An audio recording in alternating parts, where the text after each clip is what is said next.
Hey everybody, it's Jamie here and welcome to my vlog with all the information you need to know about dress codes when sailing with P&O Cruises. But before we go any further, please do give this a cheeky little like, subscribe and turn on notifications for my weekly travel vlogs. That's not asking too much, is it? We're here to unpack all the info to help you get sorted for your next P&O cruise. So let's start with the easy one, daytime on board the ship. This is pretty much anything goes, especially when poolside. The only request P&O have in this area is not to wear trunks, bathing suits or bikinis indoors, and also to wear shoes when venturing inside. This will generally mean popping on some flip-flops and a top of some description to visit the buffet, for example. Next, let's take a look at what is widely referred to as black tie, or what is becoming known as celebration nights on P&O cruises. The suggested attire here is a tuxedo, ball gown, dinner jacket, cocktail dress, or just a suit jacket and tie, generally dressing up.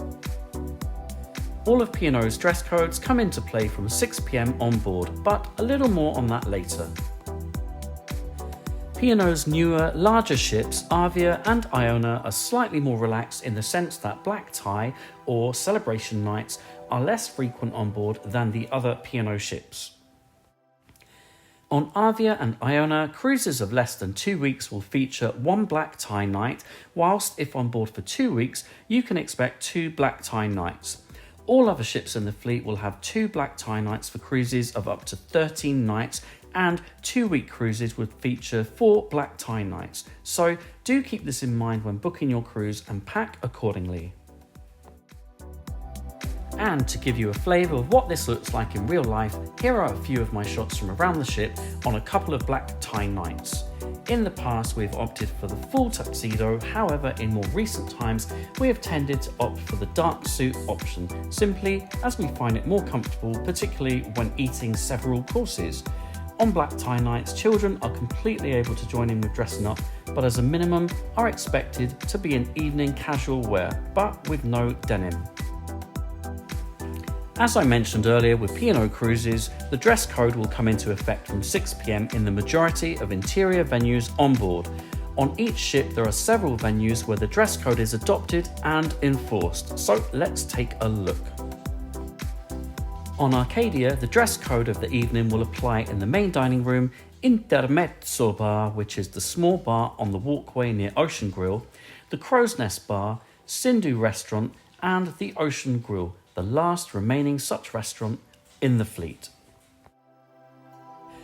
On board Aurora, the evening's dress code will apply in the main dining restaurant, Anderson's Bar, the Crow's Nest Bar, and Sindhu Restaurant.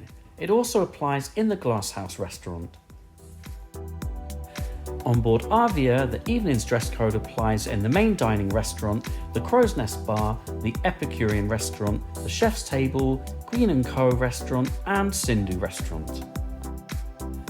If on Azura, alongside the main dining restaurant, the evening's dress code applies in Blue Bar, which is the bar at the top of the atrium, Planet Bar, which is the bar high up on the aft of the ship, the Glasshouse Restaurant, and the Epicurean Restaurant. With Britannia, aside from the main dining restaurant, the evening dress code applies in the Crow's Nest Bar, the Epicurean Restaurant, and Sindhu Restaurant. Nice and easy, just as we like it.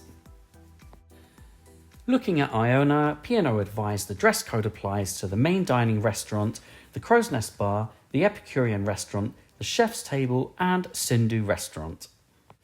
Lastly, for Ventura, aside from the main dining restaurant, the dress code applies in the Red Bar, which is the bar at the top of the atrium, Metropolis Bar, similar to its sister Azura, high up at the aft of the ship. It also applies in Sindhu Restaurant, the Glasshouse, and the Epicurean Restaurant. And now let's look at evening casual. This is the only other evening dress code, so will apply to all nights that are not black tie. If this is the evening's dress code, then this will apply from 6 PM in all of those venues we just mentioned. P&O Cruises talk about smart casual trousers and tops, shirts and skirts, and also darker denim. Now, there's a little bit of ambiguity as P&O mentions shorts being acceptable in the buffet and open deck only on Caribbean itineraries, but this is a little unclear as on all itineraries anything goes on the open deck and the only requirement for the buffet is to be clothed.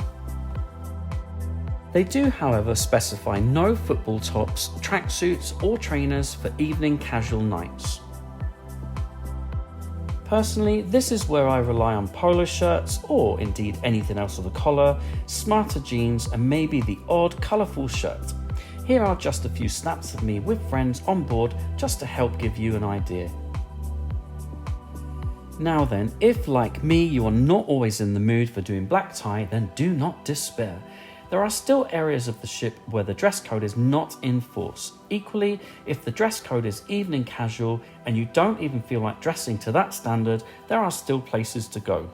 On all ships, casual eateries, predominantly we are talking the buffet, but also venues such as the Keys on Iona and Avia don't operate a dress code, aside from the requirement to be fully clothed. There are also plenty of bars and lounges which do not operate dress code, such as the pub-style bars on board like Brody's, Spinnaker Bar if you're on Arcadia, or Champions on Aurora, the various show lounges, as well as the casino and theatre. In the past, themed nights have featured, such as Black and White Night, 70s through to 90s, Tropical Nights, to name a few. P&O Cruises used to maintain a list on the website of cruises and the name and number of any planned theme nights. However, this seems to be no longer available. Presumably, if you have a theme night on your cruise, you will be notified in advance. So that concludes our overview of the P&O dress code. I often hear from people who are worried that dressing up isn't for them, and this sometimes puts them off the idea of a cruise. Whilst it is true, formal wear on black tie nights is not mandatory with P&O, it may limit the venues available to you after 6 PM on black tie nights should you not wish to dress up. The dress code is enforced in the specified venues, although over the years and in my personal experience, this can be quite inconsistent depending on the ship and the crew, and I've also seen this done with varying degrees of tact. In my experience and compared to other cruise lines, the majority of P&O clientele, and particularly on smaller and more traditional ships, will tend to opt for formal wear on black tie nights. However, these do feature less frequently on the new and slightly more casual ships Iona and Avia, so if you are apprehensive about dress code, these might be better options to give cruising a try. Any questions or tips on all things dress code, well, do pop them in the comments below. Well, as always, thank you for watching and don't forget to follow Travelblog Jamie on Twitter, Instagram and YouTube.